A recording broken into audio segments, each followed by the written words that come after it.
Back with Andrew Tunks this morning from Meteoric Resources. Andrew, morning. Good morning, Andrew. How are you? Yeah, good, Andrew. Look, the big raise you announced last week here, very well supported. $27.5 million institutional placement. You must be pleased with the response. Absolutely. We've had some of Australia's largest institutions come in, and we've had some great support out of some of our larger shareholders who've also participated.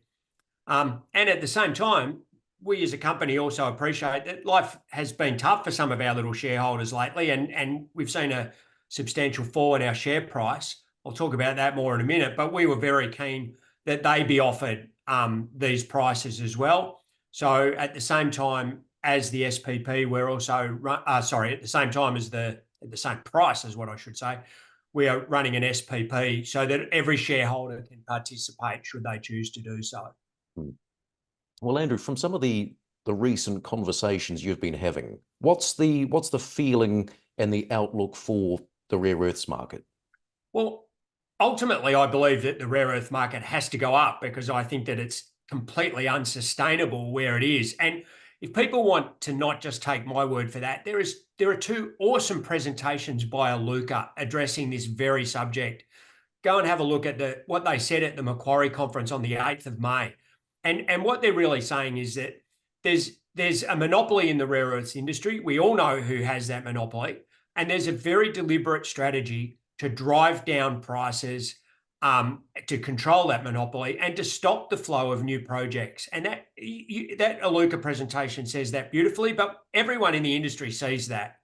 We've seen rare earth prices now at almost an historic low, and that makes it so tough. And in the wider perspective of that, trying to develop a new project, trying to build out the confidence around the financials of the project is exceedingly tough. And I would also say we don't just see, this is not just a whinge from the rare earth industry. This is multiple industries. We saw Liontown last week announce, or come out and say that, they had done everything that they could to stay out of the Chinese supply chain. But in the end, there is no other supply chain and they've given up hope. And that's a big concern for me. And I sometimes think we get too fixated on what is the share price and what is happening, and not enough on the bigger strategic metals. And I would cast any of your older readers back to the famous Australian Prime Minister at the start of World War II, Pig Iron Bob, right? Let's not make those mistakes again. So anyway, Andrew, that's all a bit negative, but I think that there are bigger things to talk about here. And so what I'd like to do is focus in on our project and why it's so significant and why it can be the answer to some of these problems. Well, you've described it previously, Andrew, as a tier one asset. So what are the next steps? What makes it special? Well, I think we announced our scoping study, and I know you spoke to Nick about this, but I'd just like to reiterate, very low capital cost, the lowest operating cost on the planet. We announced our scoping study at spot. No one else bothers to do that because there's no other project in the world that makes money at these current spot prices. So we announced our project at spot. Now, do we make money at spot? Yes. Enough to build the project? That's questionable at the moment, but we don't believe spot can stay here. And two, we think that ultimately there will be funding from other governmental sources. We've seen the Australian government give various companies enormous amounts of money to facilitate the building of these projects. Ultimately, when we're ready, we'll be looking for funding of that sort.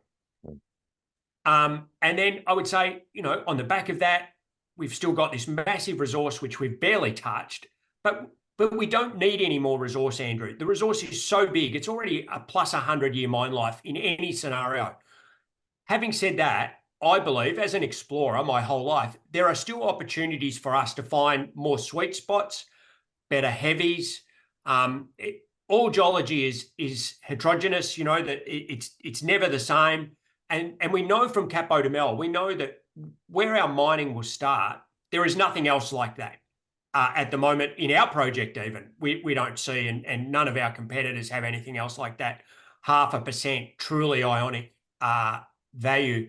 So we see this as the project. we are rapidly progressing. There'll be another resource update coming in the next week.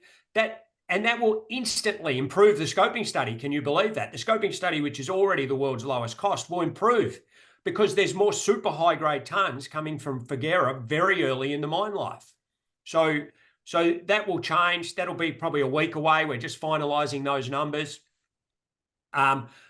We'll be ongoing with the studies. We'll be ongoing with exploration, and we'll be ongoing with partnership and discussions, which will feed back into how do we build this? How do we get the money via offtake, via government support? It's been a really tough time in the rare earth market, Andrew. I don't want to be the guy to say I can pick the bottom or the top, and in my own share portfolio, I'm never great at those things. But we have to be close to the bottom.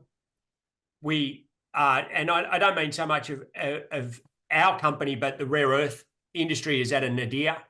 I don't think that it can be held here for much longer. I would encourage people to go out and buy the best leverage price to the rare earth project, to the rare earth price. And that's our project. Now's the time to get on board. Good to see you, Andrew. Thanks very much. Great to see you, Andrew.